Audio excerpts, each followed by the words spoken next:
Hello, my friends. For today's reading, the focus is Thanatos, the Greek god of death. So that's pretty straightforward. And not only do we have the Greek god of death, we have the Ten of Swords, which is a very painful ending. So something in your life has come to an end, and very unpleasantly. It's hurt a lot. But let's check out what Thanatos has to say.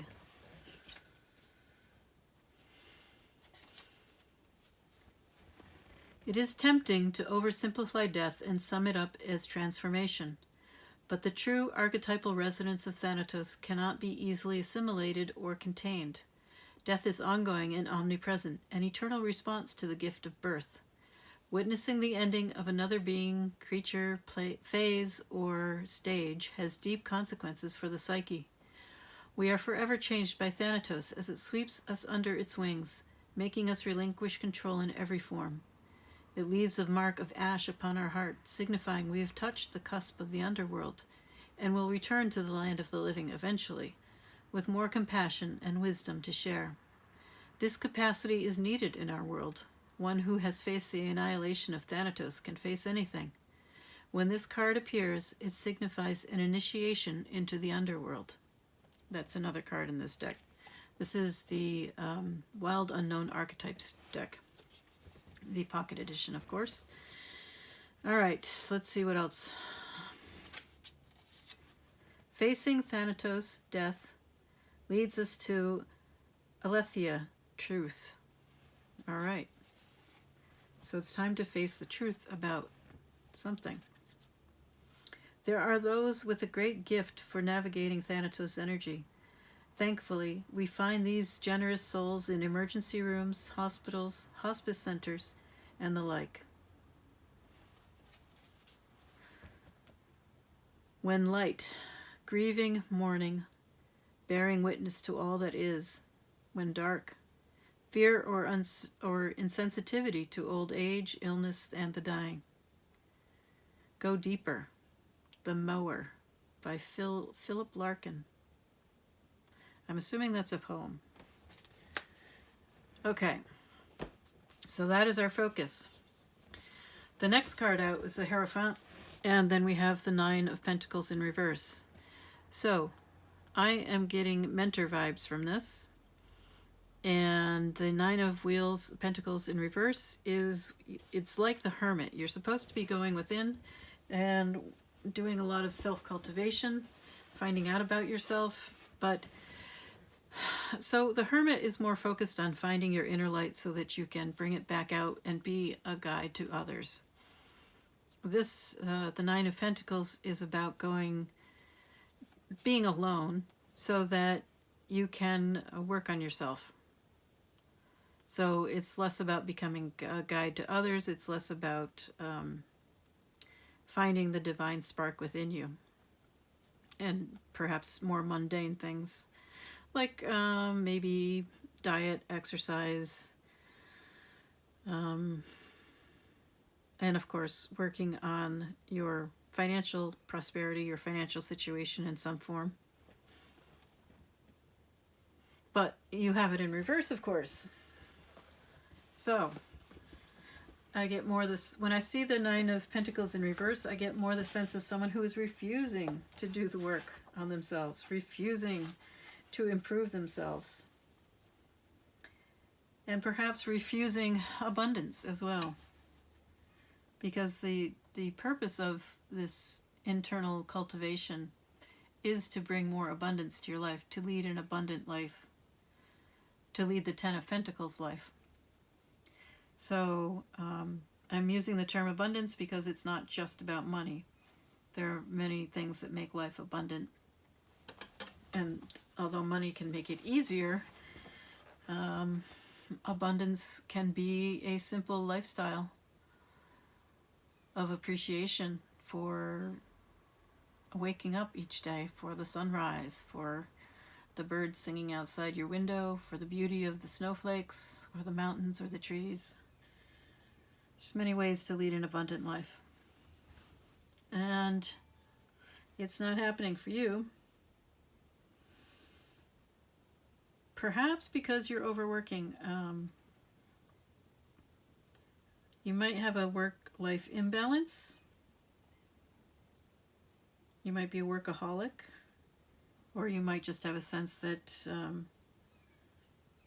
nothing is ever enough for you for some reason. In any case, underlying all that, we have the Ten of Swords. So you may be this painful ending. I'm not sure what kind of painful ending it was, but you may be trying to avoid it, avoid thinking about it, avoid dealing with it, avoid the fallout, avoid healing from it.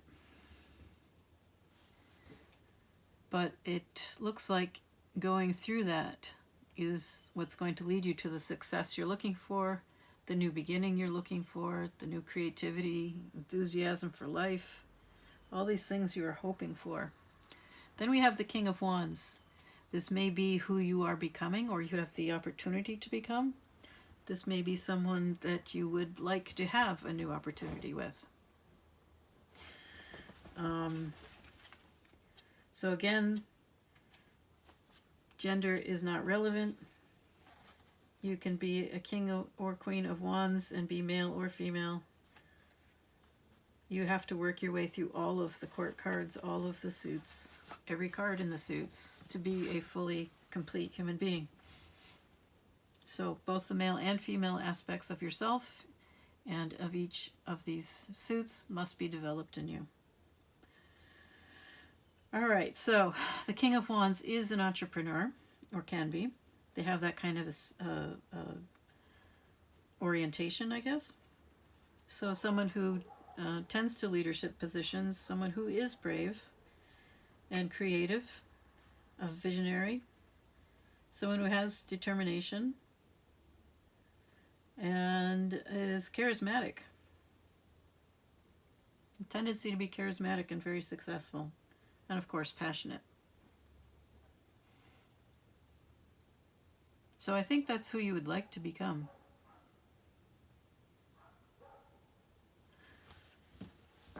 Whether you're male or female. All right. And perhaps this ending will lead you there, as long as you do the work. If you think you can't do the work unless you have a mentor, you are mistaken.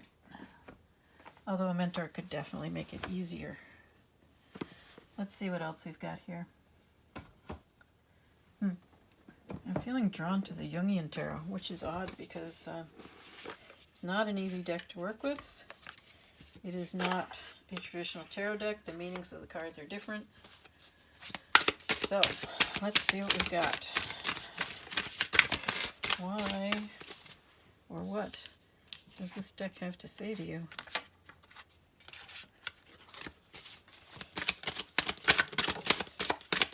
About your desire to become this King of Wands, this successful, charismatic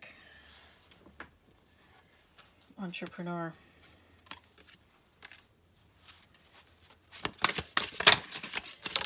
Well, death has appeared again. And now you have the Hanged Man. I'm not sure how this deck sees those. And it looks like the Magician. Let's see. I'm reluctant to say because this deck is so different. I have to look them up. And then Nine of Wands. Anything else?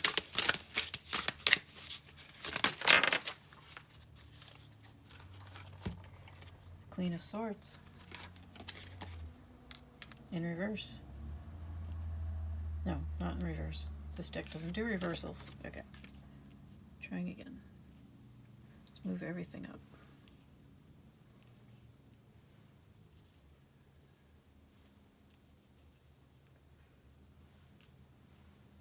Okay. And rather than make assumptions, time to look at the deck. of the book.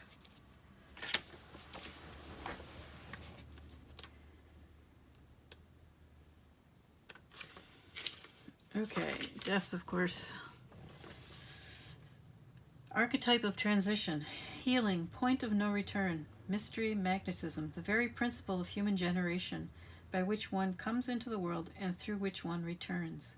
Great resources, inner powers of imagination and constructive ability, a repository of secrets. So once again, we have this idea of transition from one thing to another. And let's see. Yep, the next one is the Magician. Archetype of animus. Absolute freedom of the true will, works of genius, imagination, innovation, invention, and iconoclasm. Independence at any price. The creator cannot be controlled. Intuitive intellect may be impulsive and prophetic. Scientific inventions, communications, always aloof and offhanded. When negative, may be fanatical and anarchistic. So, you don't want to take that one to extremes. All right, next is the Hanged Man.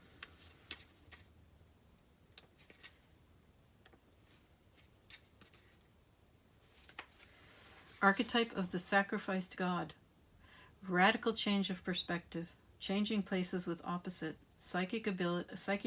activity and connection to the universe. At a mundane level, this may show a strong sense of family and of home.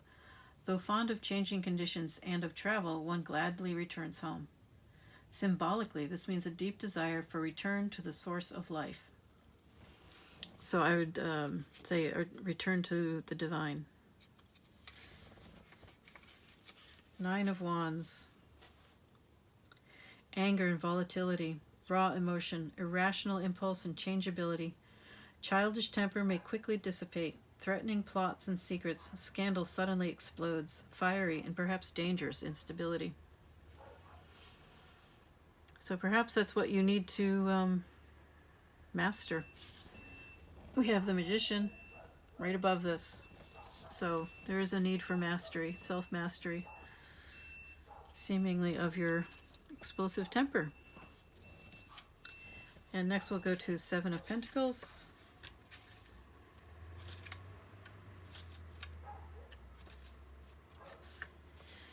Certain financial reward through business, investments, stocks, or banking. Pursuit of money and rewards to exclusion of all else. Family and friends secondary. Marriage perhaps delayed. Friendships destroyed. So again, we have this idea of too much materialism really messing things up for you. And here we have, I believe it's the Queen of Swords. It could be Justice. Let me just check.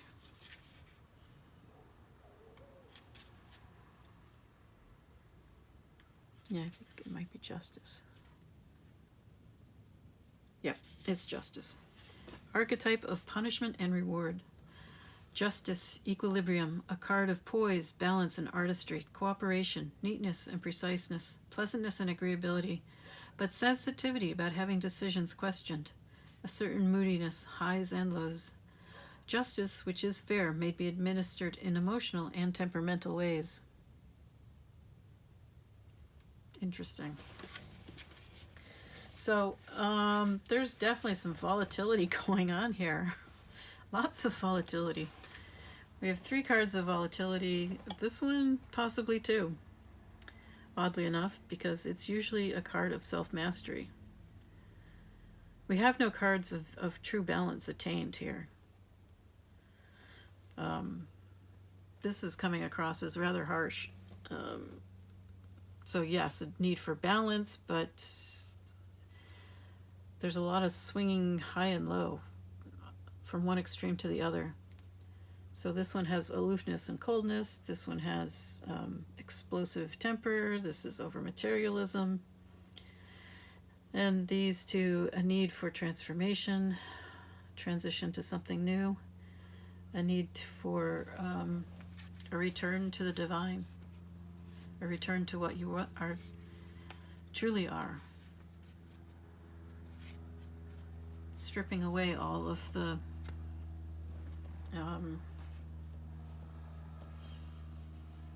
stripping away all of the conditioning that you've experienced to become your true self. That's what I'm getting here. I wish you the best of luck.